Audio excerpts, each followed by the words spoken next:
What's up, everybody? I'm Jesse Showalter, and we are on a very noisy rooftop with my good friend Justin. It's gonna be really loud. Yep. That's okay. It's okay. We'll fix it in post. We're gonna fix it in post.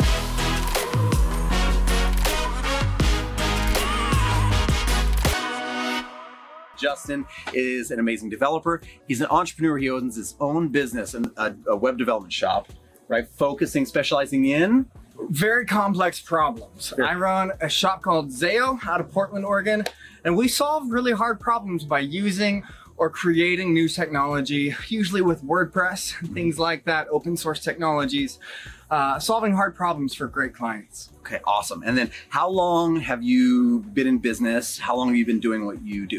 Started in April of 2005. So It's been about 15 years. Okay, awesome. So It's been a minute. It's working. It's doing okay. It's doing okay. Here's what I really want to like dial in and try to figure out with you, like in this video, Justin, is as a designer, I have the opportunity, like a lot of times, to work with developers, with engineers, in-house. Maybe I have to pair with like another contractor or something like that. What do you look for? What do you want when you're working with a designer? Like, what makes your life easier? What makes you love working with a designer and have them back over and over? Yeah, so not all designers are created equally, right? So if we can work with designers who have a very clear, logical process to what they do, that makes our lives a million times easier. I can't tell you how many times we've opened up Photoshop files or XD files or whatever else kind of files, and it's just a hot mess. And we have no idea. There's no logical grouping of components. There's no names to any of the layers. There's no clear ideas for different states, different hover states and focus states and things like that.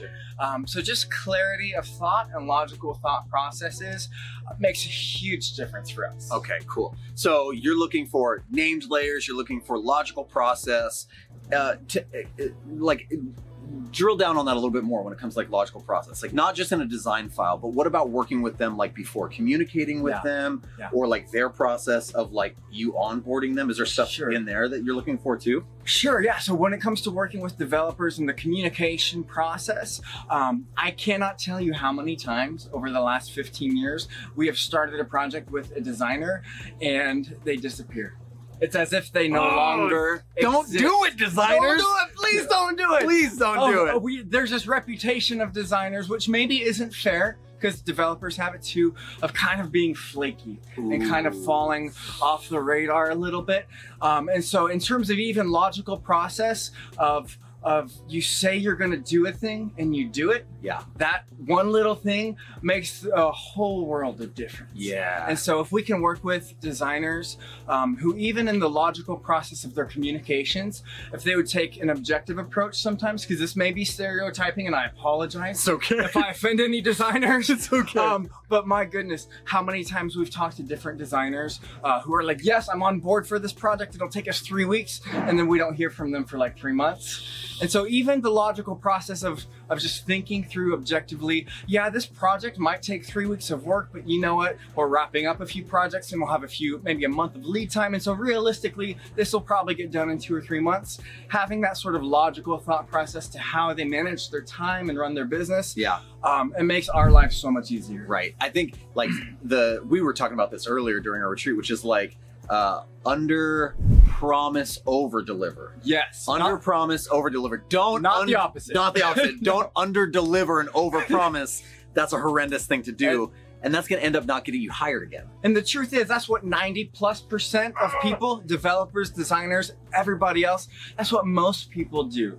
And so if you can just do the opposite, if you can over deliver and under promise and just do what you say you're going to do, you're gonna be better than 90% of everyone. I feel like, and I can't speak for all like creatives and designers, but like I feel like when we're bidding for a project, or like we really want to work with you or somebody like you, like we're afraid that if we don't like make it more enticing, act like we can get it done quicker, you're gonna go with somebody else. Sure. But would you say that like after being in business for as long as you have, you're aware that it's not realistic. Like this designer's not going to be able to get this done in the 3 days they quoted you versus the 2 months that it actually probably takes. So here's the mental thing that happens, right?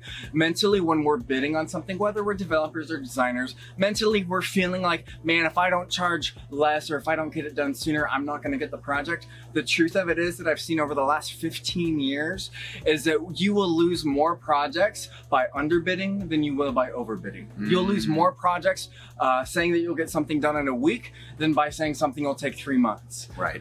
Because the truth is, clients who have been around the block a little bit, who have worked with other developers or designers, they know how long a thing should take. And so when you're coming in at half the price or half the time of everyone else, they smell that. They know that you're missing something. Oh, it's so true. It's so true. It's so true. Yeah. And I feel like especially designers, because we're more like on the visual side of things, what we could take like a lesson out of like your book or a developer's book, which is like also tracking our time, knowing how long something takes us. Like if we can't have like a decent idea of how long it takes us to design a standard 6-page kind of website thing, like we should have done the work prior to figure that out, because I'm sure you could probably map that and be like, this is about how long it'll take us. Yeah, this is probably, and even there's a different scale, because as a developer who's done this a while, I know looking at a project, this might take 200 or 300 or 500 hours, and there's a lot of designers who are like, oh, that's 20 or 30 hours. And then there's an order of magnitude disconnect there. You're just missing something. And so just having that hyper sense of realism and just being honest with the process and honest with the client, honest with yourself most of all. I think that's huge. I think like I was saying earlier, it's like that fear of like, well, I won't get the project. That if they actually, for some reason, you say yes, now I'm on the hook to do it in 30 hours when it actually takes 200 hours. You're not going to recommend me to anybody else. You're not going to invite me back to work with you. And like, that's just counterintuitive to what we actually want. Like, there's no shame in that game. We've all been there. We've all done it. We've all done it. But do it once, make the mistake once, learn from it, and don't do it again. I love it. Justin, thank you so much. Where can people find you online? Like, where can they look you up and get more of your wisdom? Wisdom, I don't know. But you can find our website at Zayo, Z as in zebra, AO.is. That's our agency website. You can find me on Twitter at JS_Zayo. And yeah, I'm happy to share any lessons that I can. Amazing. All right, I'm gonna put all those links down in the description. It's getting dark out here. Justin's the man, so he gave me his time. I hope you guys like the video, subscribe to the channel, check Justin's stuff out. Talk to you guys soon. Thanks, Justin.